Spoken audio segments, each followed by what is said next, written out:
बिस्मिल्लाहिर्रहमानिर्रहीम अस्सलाम वालेकुम वरहमतुल्लाहि वबरकातुहू। प्यारे व्यूअर्स, कैसे हैं? पर उम्मीद हूँ कि आप बिल्कुल ठीक ठाक होंगे। आज की वीडियो में हमने पढ़ना है past continuous tense. Past continuous tense के आज हमने थोड़ा सा तारुफ पहले सीखेंगे और फिर इसके अफर्मेटिव सेंटेंसेस को इस वीडियो में डील करेंगे। देखें इस टेंस की क्या डेफिनेशन है। इस टेंस में माजी में जारी किसी फंक्शन को ज़ाहिर किया जाता है। ज़माना माजी में कोई ऐसा काम जो जारी था उसको ज़ाहिर किया जाता है। जैसे कि मिसाल देखें, अकरम आज सुबह क्रिकेट खेल रहा था, यह माजी की बात है और फंक्शन भी जारी है। इसके बाद देखें, बच्चा दूध पी रहा था, तो देखें इसमें कॉन्टीन्यूटी आ रही है, रहा है, रही है, आ रहा है और साथ में था आ रहा है, यानी कि माजी की बात हो रही है। तो ये आपने एग्जांपल भी देख ली, इसकी डेफिनेशन भी देख ली। अब हम इसी टेंस के अफर्मेटिव सेंटेंसेस की रिकग्निशन यानी कि आइडेंटिफिकेशन पढ़ते हैं कि कैसे हम इनको आइडेंटिफाई कर सकते हैं, उर्दू में भी और इंग्लिश में भी। तो देखें जी, ये रही आइडेंटिफिकेशन पास्ट कंटिन्यूअस टेंस की, इसके अफर्मेटिव जुमलों की। देखें सबसे पहली इसकी पहचान क्या है कि इसमें रहा, उर्दू के फ़िक्रों में रहा था, रही थी, रहे थे या इस तरह के लफ्ज़ इस्तेमाल होते हैं आखिर पर, फ़िक्रे के आखिर पे। जैसे कि फ़िक्रा मैंने लिखा है अली हॉकी खेल रहा था, तो देखें अली हॉकी खेल रहा था, इसके आखिर पे आया रहा था। या मिसाल के तौर पे अम्मी खाना बना रही थीं, या पाकिस्तानी फ़ौज पाकिस्तान की हिफाजत कर रही थी। इस तरह के जुमले जिनमें रहा था, रही थी आता है विदाउट टाइम पीरियड, उसको हम कहते हैं पास्ट कंटिन्यूअस टेंस के अफर्मेटिव जुमले। दूसरी पहचान देखें, इसमें इंग्लिश में वाज और वर हेल्पिंग वर्ब इस्तेमाल होते हैं। देखिए हमने प्रेजेंट कंटिन्यूअस टेंस में भी हेल्पिंग वर्ब पढ़ रखे हैं, उसमें 3 हेल्पिंग वर्ब्स थे। Is, am, are. इज़ इस्तेमाल होता था he, she, it singular noun के साथ। एम इस्तेमाल होता था सिर्फ आई के साथ, और बाकी जितने भी सब्जेक्ट्स हैं यानी कि वी, दे, यू और पॉलीनाउन, ये जितने भी हैं नगमा नंबर 2 वाले, इन सब के साथ इस्तेमाल होता है आर। अभी हम पास्ट में पढ़ रहे हैं तो पास्ट में बड़ा सिंपल सा कुलिया है। अगर तो सिंगल पर्सन है, अगर ही, शी, इट सिंगल नाउन या आई है, तो इन सब के साथ क्या इस्तेमाल होगा? वाज। और इसके अलावा जितने भी सब्जेक्ट्स हैं जैसे वी, दे, यू, 2 या 2 से ज़्यादा नाम हैं, उन सब के साथ क्या इस्तेमाल होगा? वर। यू के साथ भी वर ही इस्तेमाल होता है। अच्छा, उसके बाद इसकी तीसरी पहचान क्या है? V1 plus ING। इसमें जो हमारा मेन वर्ब है उसके साथ ING का एडिशन होता है। तो देखिए हमने फ़िक्रा आपका लिखा है, अली हॉकी खेल रहा था, अली वाज प्लेइंग हॉकी। देखें सब्जेक्ट आ गया प्लस हेल्पिंग वर्ब आ गया, first form of the verb और प्लस ING आ गया और आगे ऑब्जेक्ट आ गया।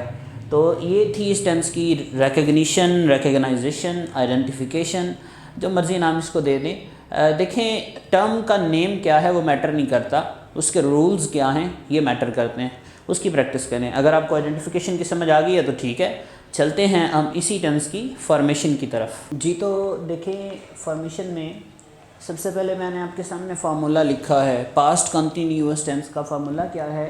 Subject plus helping verb plus V1 plus ING plus object. अब इसमें सारा कुछ आप पहले से जानते हैं। V1 मतलब first form of the verb है, HV यानी कि हेल्पिंग वर्ब। हेल्पिंग वर्ब क्या है? हेल्पिंग वर्ब एक है वाज और एक है वर। पास्ट टेंस में, पास्ट कंटिन्यूअस टेंस में 2 ही हेल्पिंग वर्ब होते हैं। मैंने पहले भी बताया प्रेजेंट कंटिन्यूअस में 3 होते हैं, is, am, are. Past continuous में 2 ही हेल्पिंग वर्ब होते हैं, एक होता है वाज और एक होता है वर। वाज का इस्तेमाल कहाँ है? आई, ही, शी, इट सिंगल नाउन, जो नगमा नंबर 1 है वो पूरा और साथ में आई, इन सब के साथ इस्तेमाल होता है was. I was playing hockey, he was going to Lahore, she was cooking the meal. तो ये एग्जांपल्स भी हैं आपके साथ। और वर इस्तेमाल होता है वी, दे, यू, पॉलीनाउन, यानी कि जो नगमा नंबर 2 है उसमें से अगर आई को निकाल दें तो उन सब के साथ वर इस्तेमाल होता है। यू के साथ भी वर इस्तेमाल होगा, वी के साथ भी, दे के साथ भी, 2 या 2 से ज़्यादा नामों के साथ भी। तो देखें अब इस फार्मूले के तहत मैंने ये 4 फ़िक्रे लिखे हैं, हम इनको ट्रांसलेट करते हैं। सबसे पहला फ़िक्रा है चोर सोना चोरी कर रहा था। पहला जुमला है जी, चोर सोना चोरी कर रहा था। तो देखें इसमें सबसे पहले तो हम रिकग्नाइज़ करेंगे, पहचानेंगे सब्जेक्ट कौन है, ऑब्जेक्ट कौन है एंड वर्ब कौन है। तो देखें सबसे पहले हमें पता होना चाहिए कि इसमें काम क्या है? चोरी करना। तो ये हो गया हमारा वर्ब। ये कौन कर रहा है? चोर कर रहा है, ये सब्जेक्ट हो गया। किसकी चोरी कर रहा है? वो सोना है, जो कि ऑब्जेक्ट हो गया। चलें अब यहाँ पे इसको कवर करने की कोशिश करते हैं। चोर सोना चोरी कर रहा है, इसमें सबसे पहले हमने इस्तेमाल करना है सब्जेक्ट। चोर को इंग्लिश में कहते हैं थीफ। अच्छा, उसके बाद क्या इस्तेमाल करना है, वाज या वर। देखें थीफ अकेला है, ज़्यादा नहीं है, तो थीफ वाज। अच्छा जी, उसके बाद हमने वर्ब इस्तेमाल करना है। देखें चोरी करने के लिए दो लफ्ज़ इस्तेमाल होते हैं। पहला लफ्ज़ है स्टील, STAL, स्टील, और दूसरा लफ्ज़ होता है कमिट थेफ्ट। इसका भी यही माना होता है चोरी करना। तो हम जो चाहें वर्ब इस्तेमाल कर सकते हैं, कमिटिंग थेफ्ट भी लगा सकते हैं, स्टीलिंग भी लगा सकते हैं। थीफ वाज स्टीलिंग, चोर चोरी कर रहा था, किसकी, सोने की। थीफ वाज स्टीलिंग गोल्ड, चोर सोने की चोरी कर रहा था। अच्छा नेक्स्ट है, देखें एग्जैक्ट उसी के मुताबिक हमने इसको ट्रांसलेट कर दिया है हमारे फार्मूला के मुताबिक। अगर आपको फार्मूला समझ आ जाता है तो ट्रांसलेशन तो चुटकियों का काम है। परिंदे उड़ रहे थे, तो देखें परिंदों को इंग्लिश में कहते हैं बर्ड्स। अब ज़्यादा हैं, पोलिनाउन में आ जाएगा तो क्या इस्तेमाल होगा, वर। बर्ड्स वर क्या कर रहे हैं, कर रहे थे, उड़ रहे थे। उड़ने की इंग्लिश होती है फ्लाई, तो फ्लाई के साथ ING का इजाफा भी करना है, लें। बर्ड्स वर फ्लाइंग, परिंदे उड़ रहे थे, तो ट्रांसलेशन हो गई है जी। इसी तरह अब हमारा तीसरा फ़िक्रा चेक करते हैं, वो है मैं आपके जवाब का इंतज़ार कर रहा था। तो देखें इसमें काम कौन कर रहा है, मैं।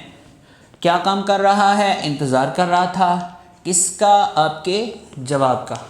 तो इसको ट्रांसलेट करते हैं। सबसे पहले सब्जेक्ट आई के साथ क्या इस्तेमाल होगा, वाज। आई वाज क्या कर रहा था, इंतज़ार। इंतज़ार की इंग्लिश होती है वेट। आई वाज वेटिंग, किसके लिए इंतज़ार कर रहा था, आपके जवाब के लिए। फॉर योर रिप्लाई,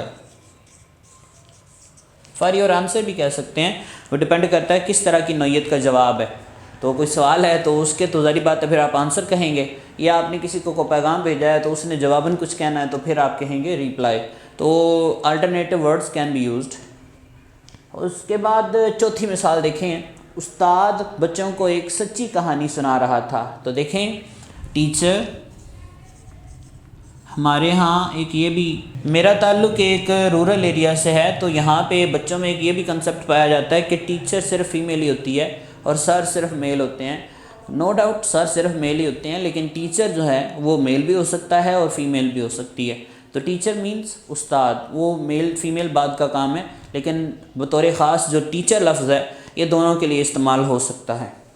मिस जो है वो सिर्फ फीमेल के लिए इस्तेमाल होगा। अच्छा जी, टीचर उस्ताद सब्जेक्ट हो गया।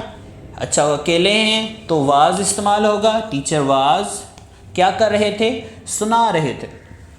टीचर वाज टेलिंग, कहानी सुनाने को कहते हैं tell a story. Teacher was telling a story, a true story, सच्ची कहानी है ना।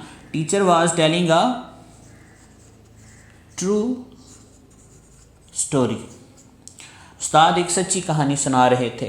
तो देखें अगर यहाँ पे होता कि किसी परी की कहानी सुना रहे थे या किसी फरिश्ते की सुना रहे थे, किसी जिन की, तो वो बाद में लग जाना था, ऑब्जेक्ट हो जाना था। लेकिन चूँकि उर्दू की ट्रांसलेशन में हमारे ऑब्जेक्ट नहीं था तो मैंने उसको भी ट्रांसलेट नहीं किया। मैं बारहा आपको बता रहा हूँ कि एक्टिव वॉइस के जो फ़िक्रे होते हैं इनको ट्रांसलेट या कन्वर्ट करने के लिए, इनको फॉर्मुलेट करने के लिए ऑब्जेक्ट का होना ज़रूरी नहीं है। ये सिर्फ सब्जेक्ट और वर्ब के साथ भी काम चल जाता है। मुझे उम्मीद है आपको पास्ट कंटिन्यूअस टेंस के अफर्मेटिव जुमलों में आपको कोई दिक्कत नहीं बची होगी। आपको वाज और वर्ब की भी समझ आ गई होगी और बाकी फार्मूला की भी और ट्रांसलेशन की भी समझ आ गई होगी। अब हम इस टेंस के इन्हीं जुमलों की प्रैक्टिस करते हैं। मैं यहाँ पे प्रैक्टिस लिखता हूँ, आप उनको ट्रांसलेट कीजिएगा। जी तो ये रही आपकी प्रैक्टिस में देखें 3 फ़िक्रे मैंने लिखे हैं। पहला है असद पार्क में वर्जिश कर रहा था, तुम्हारे अब्बू तुम्हें ढूंढ रहे थे, हम वादी नीलम जाने का सोच रहे थे। अगर आप इनको कामयाबी से ट्रांसलेट कर लेते हैं फिर तो बड़ी अच्छी बात है। अगर फिर भी कोई दिक्कत आती है तो आप मुझे कमेंट में बताएं, मैं उसको इंशाल्लाह ताला दूर कर दूँगा।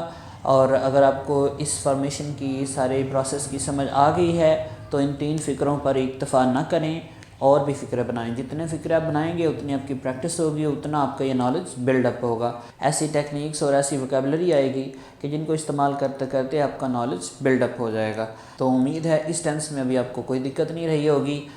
मिलते हैं अगली वीडियो में, तब तक के लिए दुआ में याद रखिएगा। अस्सलामु अलैकुम व रहमतुल्लाहि व बरकातुहू।